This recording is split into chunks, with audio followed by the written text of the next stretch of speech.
de la ciudad de Trujillo. Hoy es una fecha importante para la educación. Se celebra el Día de la Educación Secundaria en el Perú, que esto coincide con la promulgación de la Ley 10263 de 1945, que garantizó la gratuidad de la educación secundaria en nuestro país. Y, en todo caso, también es una fecha oportuna para analizar este nivel educativo en nuestro país. Y lo vamos a conversar con Olga González, especialista en educación y vicedecana de Educación de la Universidad Cayetano Heredia. ¿Cómo está, Olga? Muy buenos días. Bienvenida a RPP. Muchas gracias, Carlos. Muy buenos días. A ver, ¿qué es lo que nos dicen los indicadores de una manera fría respecto a la educación secundaria en nuestro país? Olga, ¿cuál es la realidad de la educación secundaria actualmente? Bueno, lamentablemente no podría decir que vamos bien, todo lo contrario. Mi experiencia desde la universidad, al recibir a los ingresantes, puedo dar fe de que por años estamos retrocediendo. Antes venía muy bien preparado, tenían desarrolladas una serie de capacidades desde la escuela. Cada vez se les entiende menos cuando quieren dar una idea. Cada vez demuestran que no tienen una opinión crítica sustentada para defender una idea. Cada vez su vocabulario es más reducido. Lamento mencionar que lamentablemente no estamos al nivel, por decir, de Chile, que es la considerada hasta el momento la mejor educación en Latinoamérica. Entonces, no lo veo yo personalmente, es mi opinión. No veo que esté asegurado un mejor futuro. No hay una preparación que demuestre desarrollo de capacidades y habilidades. Es lo que he podido notar. Sí, y cuáles son las causas, de acuerdo a la información que ustedes podrían tener, las causas de esta preocupante realmente realidad, pero hay que reconocerla y hay que aceptarla si es que realmente queremos hacer el esfuerzo para poder modificarla. Así es, hay muchos factores. El más cercano de ellos es la reciente pandemia. Ha habido un retroceso, hay muchos estudios ya donde se observan retroceso por cada mes que no se estudió. Entonces hay notorias diferencias y cuando los que estamos en el tema de la educación lo notamos, porque la manera como intervienen, cómo no saben hilvanar una idea con otra, es muy lamentable para los chicos. Y no solamente es el tema de que pueda haber poco dinero destinado a educación, hay una serie de factores. Yo creo que se está perdiendo el enfoque que se debería tener para lograr mejores personas más preparadas. ¿Por qué razón? ¿Perdón? Sí, adelante. Sí. La dejo terminar. No solamente es el tema del dinero que decíamos, que está dedicado a infraestructura y a compra de implementos que se requieren para la educación, sino también lo más lamentable que yo percibo es que se ha perdido el enfoque hacia dónde vamos a través de la educación. ¿Qué necesitan? ¿Cuáles son las necesidades que tiene la sociedad? Porque quien puede responder a las necesidades de la sociedad en su conjunto viene a ser justamente la educación. No se prepara de una manera integral a los estudiantes. Por ejemplo, un estudiante, ¿qué cosa requiere? Un ser humano, una persona que se desenvuelve en una sociedad. ¿Qué cosa requiere de la educación? Que lo forme de una manera integral, que ayude a que sus habilidades de pensamiento sean las mejores para prepararlo para el estudio de cualquier carrera, para desenvolverse en la sociedad, para resolver problemas, para desarrollar su potencial, en pocas palabras. El único que puede ayudarle a desarrollar su potencial es principalmente la educación formal y, por supuesto, la educación que reciba de su hogar, de su propio hogar. Nosotros, por ejemplo, en Cayetano, tenemos una consigna. El currículo es para enseñar a pensar.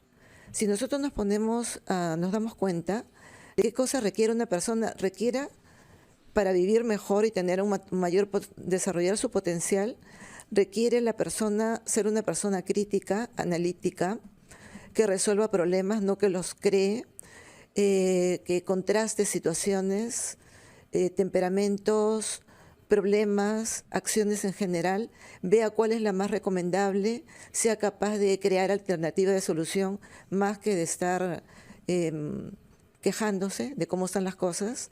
Necesita una actitud positiva que diga, bueno, las cosas están así, analice la situación, proponga algo, cómo podría resolverse esa situación, y eso le puede servir en diferentes niveles y en diferentes planos.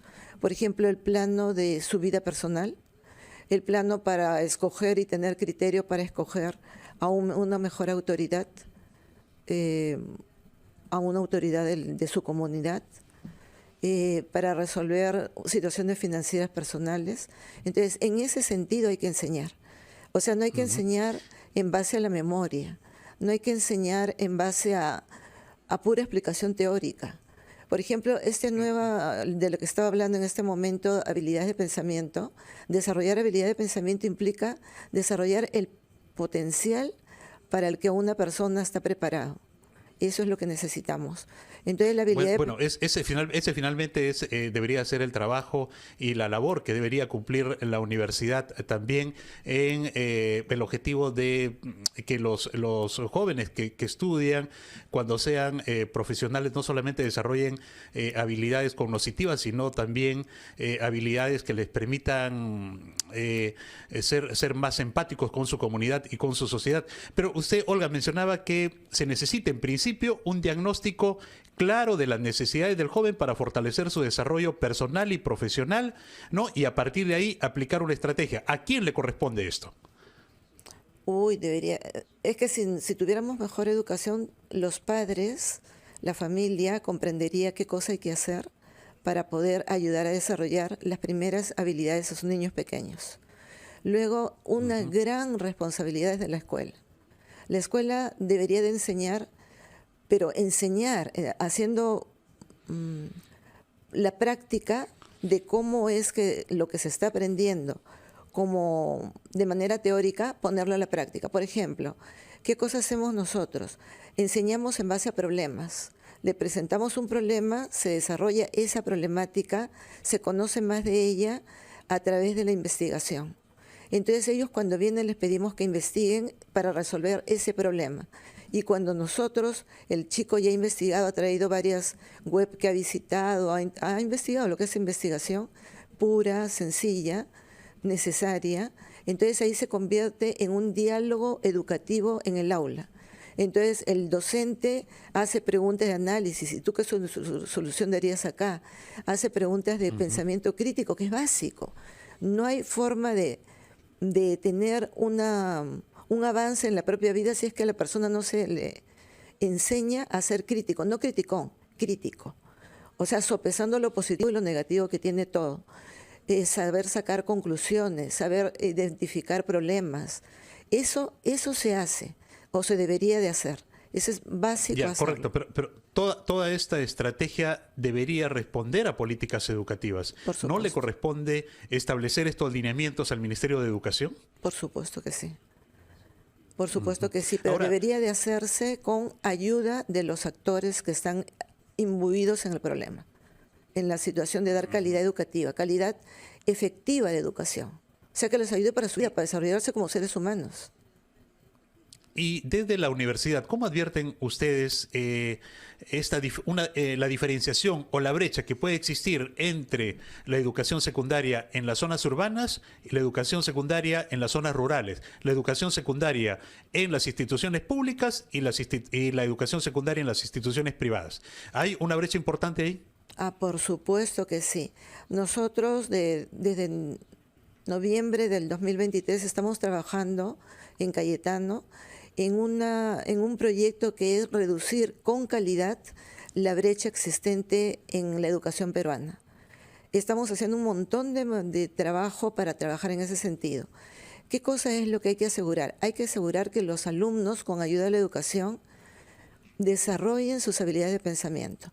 Hay un vacío grande, lamentablemente, con mucha pena lo digo, de calidad. Nosotros tenemos becarios del interior de las zonas más necesitadas de nuestro país, de la Amazonía, de la parte altoandina. Y tenemos chicos que vienen y verdad que con el trabajo, el sistema que tenemos de enseñar a pensar, una persona que puede venir con poco vocabulario, con las ideas no saber cómo organizarlas, muy tímidos, muy desesperanzados a veces porque piensan que no van a poder conseguirlo.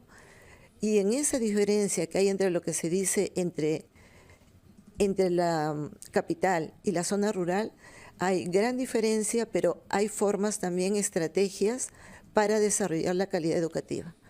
Y sí vemos con mucha claridad que cuando están en quinto ciclo, a partir de allí, que ya ha tenido efecto el trabajo de la universidad, comienzan a volar.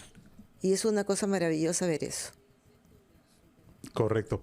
Sin duda que hay acá una tarea pendiente en el país, ¿no? Y una tarea que necesita el involucramiento realmente de todos los actores sociales, de toda la comunidad y de todo el país. Porque prácticamente siempre, Olga, cuando nosotros hacemos un análisis de los problemas que tenemos, siempre llegamos al punto de que la base para resolver los problemas está en la educación, ¿no? Entonces ahí es donde debemos permanentemente también atacar. Olga, muchísimas gracias. Gracias por este diálogo con Ampliación de Noticias y por las ideas que nos permiten entender mejor el problema. Muy amable, muy buenos días. Muchas gracias, buenos días.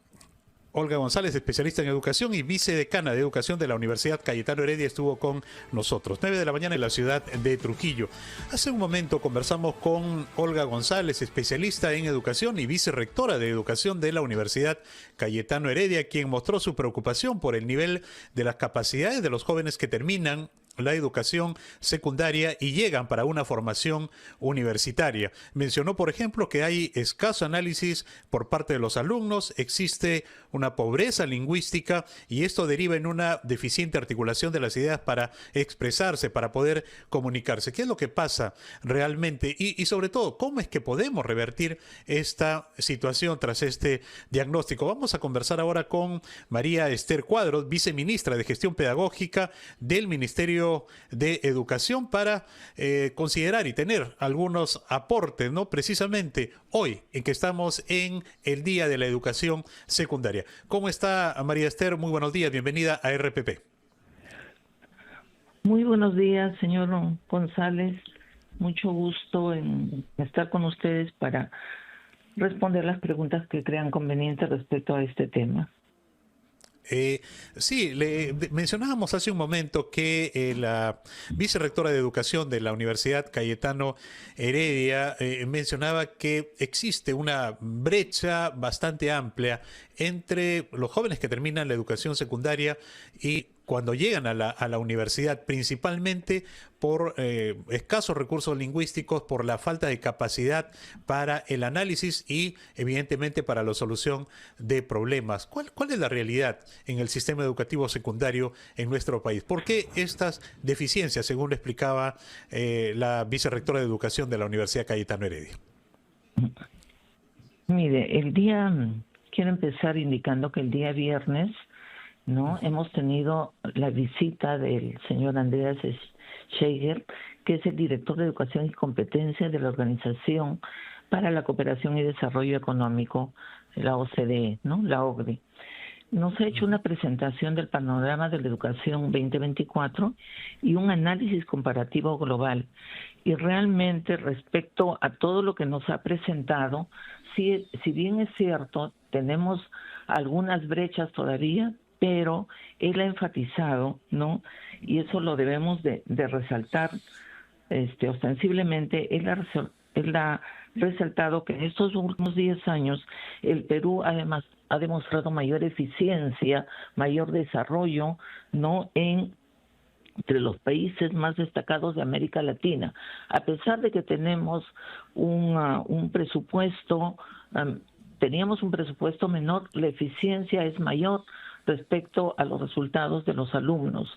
Es realmente importante poner ¿En qué tipo de resultados, viceministra? En la mesa, en el tapete, ¿no? La información que tenemos respecto a al último estudio que se ha hecho en PISA 2022, ¿no? Y los resultados que tenemos en comparación a los países de América Latina y también del mundo. En matemática, por ejemplo, En razonamiento matemática, el Perú se encuentra, como digo, entre los países más destacados de América Latina, no solamente Chile, Uruguay y México están por encima nuestro.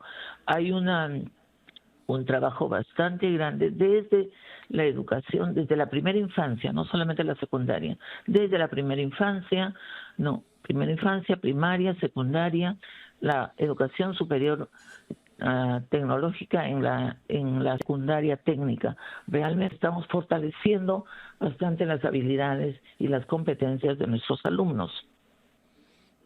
Y entonces aquí viene este diagnóstico por parte de las universidades que están recibiendo alumnos que provienen de la educación secundaria sin las capacidades y las competencias para que puedan incorporarse de una manera rápida en el sistema universitario.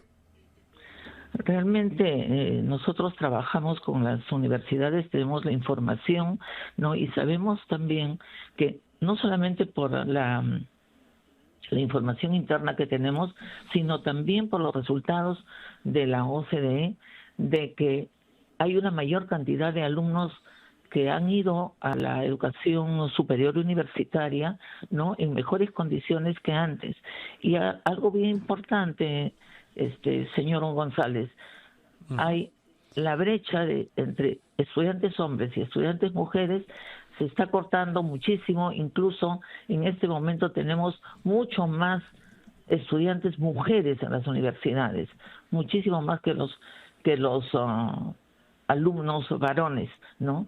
Y bueno, hemos tenido sí cierto cohorte en la pandemia, porque todos lo sabemos, pero a partir de eso también incluso en la OCDE que nos dice que la eficiencia es mayor y tenemos los alumnos con menos repitencia, tanto en la primaria cuanto en la secundaria, ¿no? Están siendo mejor atendidos tanto en conocimiento cuanto también en lo socioemocional y en lo socioafectivo. ¿Se han logrado reducir la brecha de la educación urbana con la educación rural y de la educación pública con la educación privada, viceministra? A ver, respecto a la educación urbana y rural, sabemos nosotros que los alumnos que están en las instituciones de zonas rurales tienen menos aprendizajes porque son escuelas unidocentes en donde están atendidos por un solo docente los 6 grados. Pero se está haciendo un esfuerzo.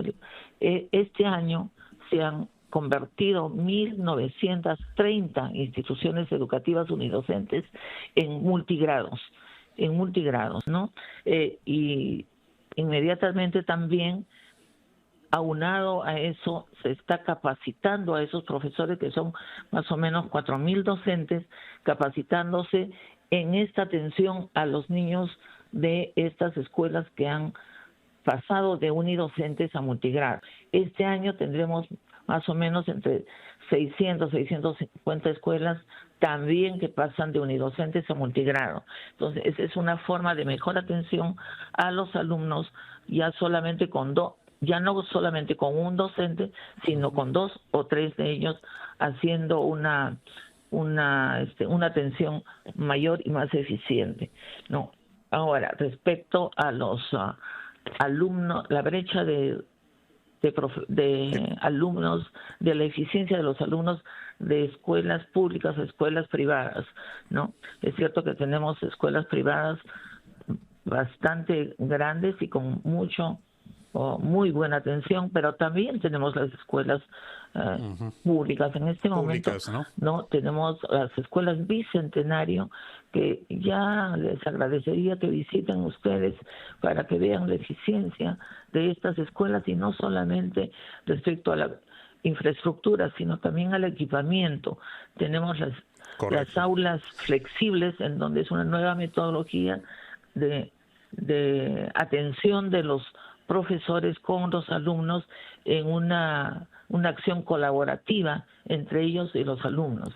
Realmente ¿Qué es lo que se necesita, absolutamente eficiente.